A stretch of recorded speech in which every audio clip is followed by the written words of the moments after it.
Hello guys. Oo, marami sa inyo nagtatanong kung paano ko nga ba ginagawa yung mga high quality upload ko sa TikTok ko. Papansin ko sa inyo, halos lahat ng in-upload kong video sa TikTok ay nagtatanong kung paano ko nga ba na-achieve yung high quality na upload. Kung bakit daw malinaw yung video ko kahit daw uhaw lang daw sa cellphone ko. Ngayon guys, tuturo ko kayo kung paano gawin yun.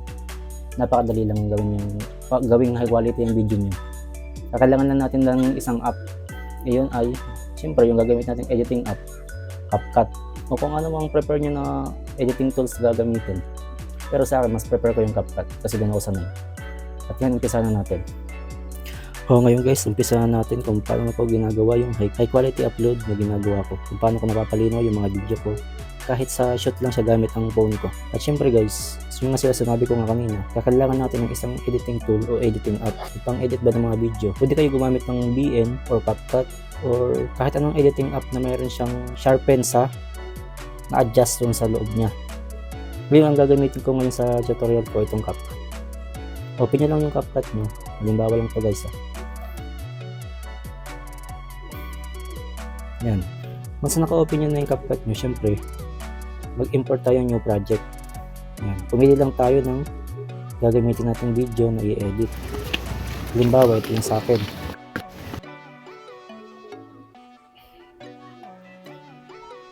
Yan. Halimbawa, ito yung video nyo. Para maging mas lalo pang lumino yung pag i-upload nyo sa TikTok or sa kahit saang platform nyo man i-upload, para maging malinaw siya, hindi siya mababawasan lang siya pero malinaw pa rin siya. Ang gagawin natin, pupunta lang tayo dito sa adjust. Pwede nyo i-click tong video nyo kung gusto nyo individual mga edit lang, or kung gusto nyo pang kabuuan na, i-back nyo lang to, itong arrow na to, back nyo lang, tapos dito nyo hahanapin yung adjust. Yan, may makikita kayong adjust. Click nyo lang yung adjust, tapos dito. Ito na natin gagawin kung mapapalinaw yung video natin. Siyempre, una, mag-color grade muna kayo. Kung anong prefer yung color grading, o kulayan nyo muna yung video nyo kung paano nyo kukulayan. Halimbawa, mag-kulay muna tayo. Sample lang to guys ha.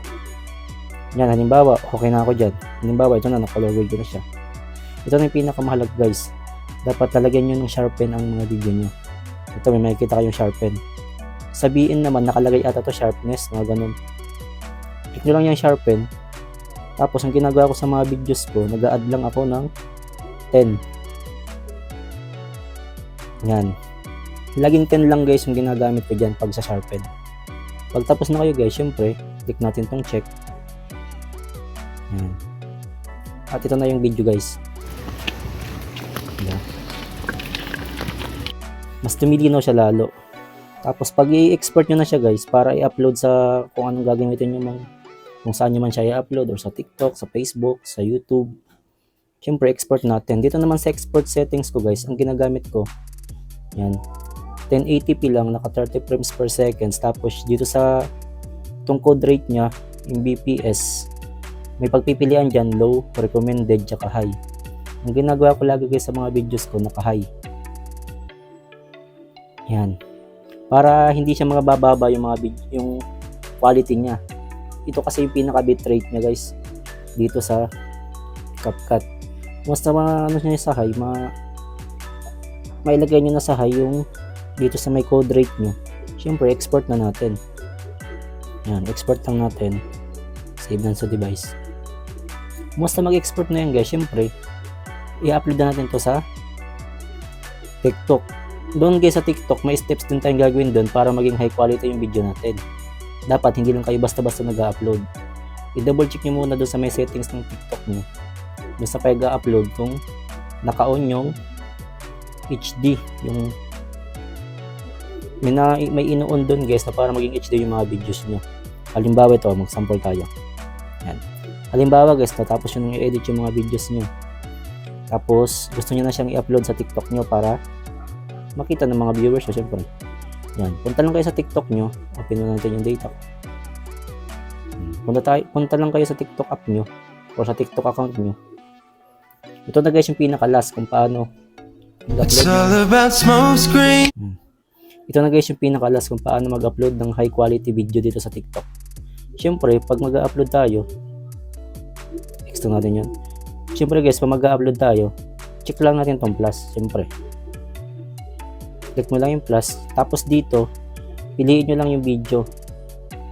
Yan yung video na na-edit nyo. Halimbawa ito guys, yung na-edit natin kanina. Yan. Once yan. Once na nandyan na siya, nasa inyo na yun, kung lalagyan nyo ng sounds, ganun. Yan. Pag tapos na kayo malagyan ng the sounds, okay na kayo dyan. So, click nyo lang yung next.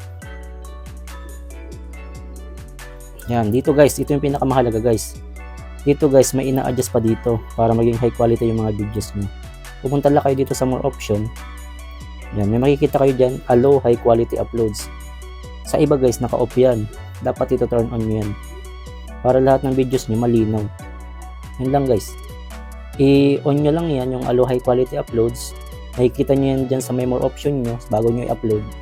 Once na nalagyan nyo na siya ng turn on nyo na itong allow high quality uploads, syempre, ipopost na natin. Yan. Halimbawa lang. Yun lang guys.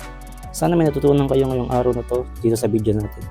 At syempre, huwag niyo kakalimutan mag-like, comment, share, and subscribe para ma-hit natin tong 2,000 subscriber guys. Tulungan niyo ako ma-hit ang 2,000 subscribers.